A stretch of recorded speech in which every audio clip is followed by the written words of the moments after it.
Nako, mga sangkay, eto nga po yung mga sundalo ng Pilipinas ngayon. Na-bad trip po kay Chavit Singson. Naku, yayariin nga ba ng mga sundalo itong si Chavit Singson?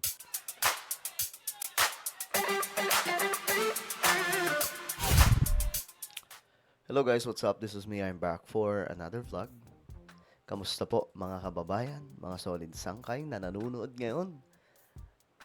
At ito nga po, pag-uusapan po natin ngayon mga sangkay itong patungkol po dito kay Chavit Singson. Doon na mukhang mayayari siya dito. Kasi yung mga sundalo ng Pilipinas ay nagsalita na.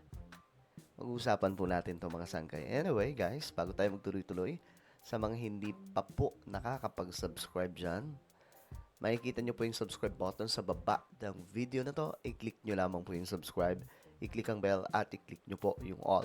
Sa mga nanonood po sa Facebook, i-follow nyo po yung ating Facebook page. So shoutout nga pala sa lahat ng mga solid sangkay na nanonood ngayon. Magandang oras po sa inyong lahat. Ngayon, eto pag-usapan po natin mga sangkay. Itong ginawa kasi ni Chavit Singson, mukhang foul, no? Ngayon, ang AFP ay sumagot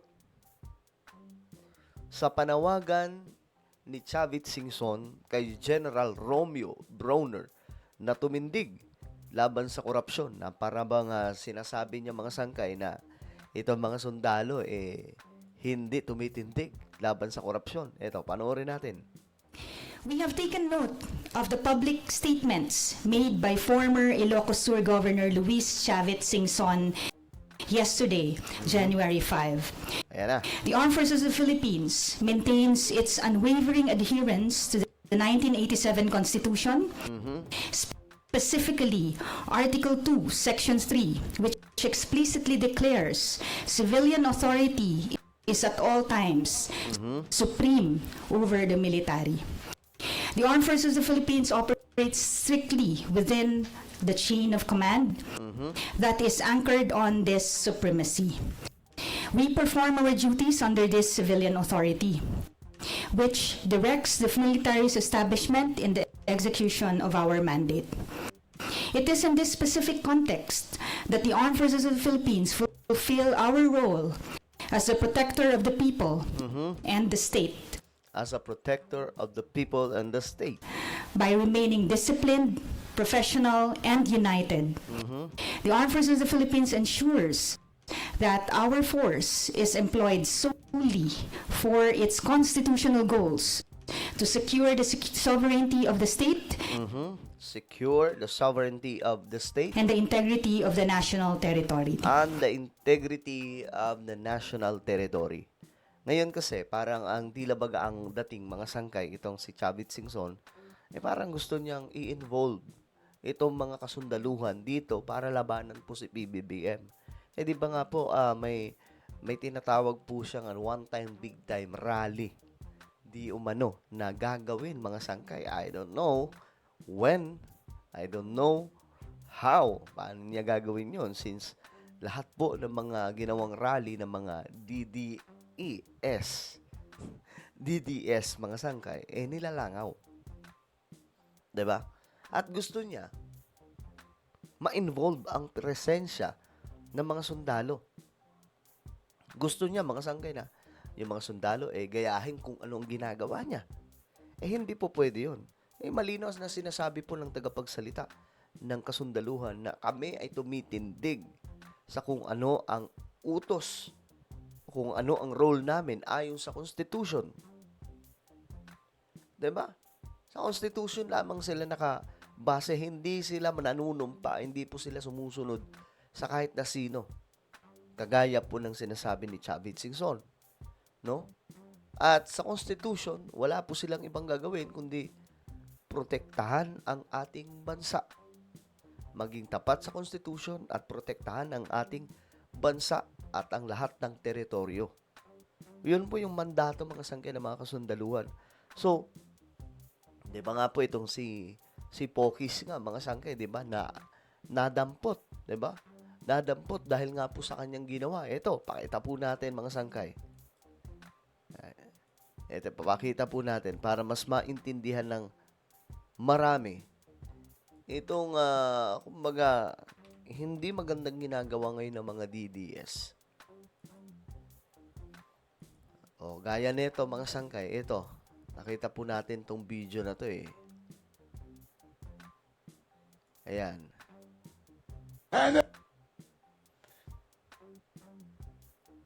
Eto, tingnan po ninyo. Yan, nakita po natin ang video ni Pokis, mga sangkay, na nagtatawag ng gulo. At gusto niyang ma-involve itong mga kasundaluhan. Pakinggan po ninyo. General Romeo Bronner,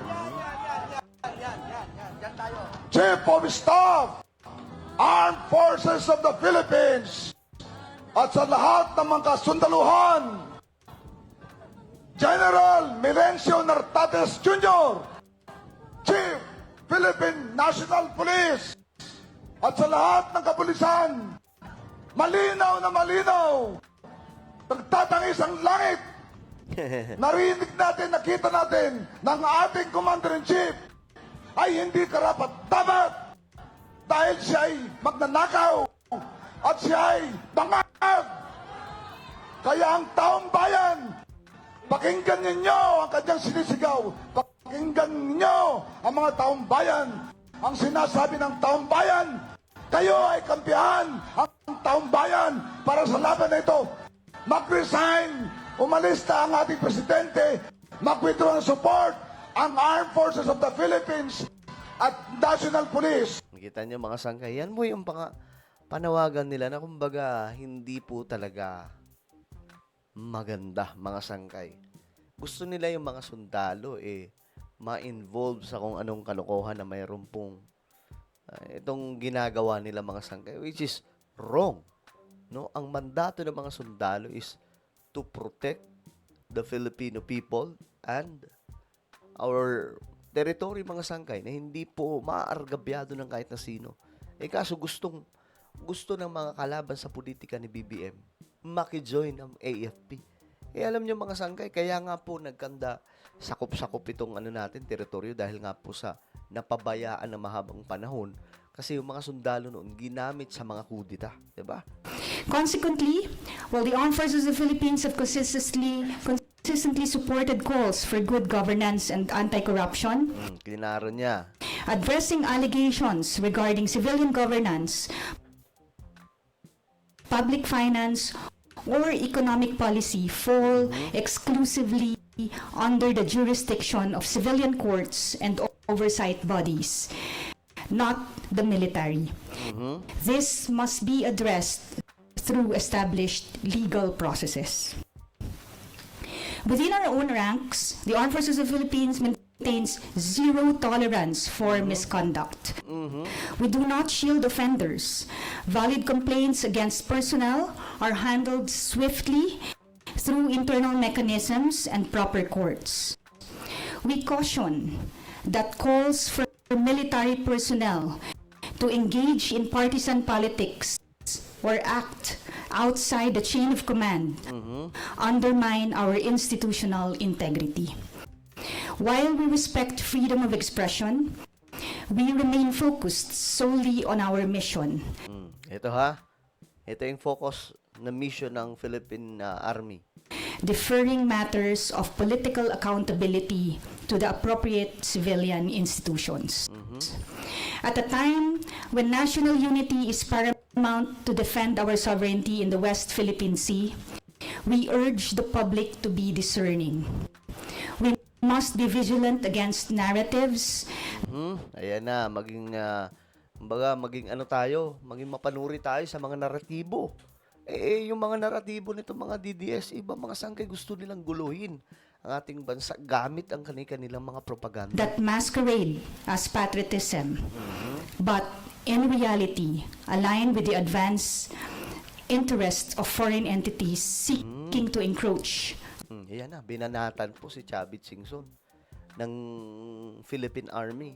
Maging mapagbantay o maging mapanuri tayo sa mga naratibo ng iba na animoy mga mga tumatayo bilang patriotic, no? Makabayan, makapilipinas. Pero yung totoo, yung tunay nilang hangarin ay iba, mga sangkay. At this is what they are doing right now against the Philippine government, against this administration. Kita niyo mga sangkay, si BBM, pinaparatangan na siya ang mastermind sa korupsyon. Samantalang siya ang nagsiwalat. Paano nangyari yun, mga sangkay? Kung siya ang mastermind, hindi na niya uungkatin yun.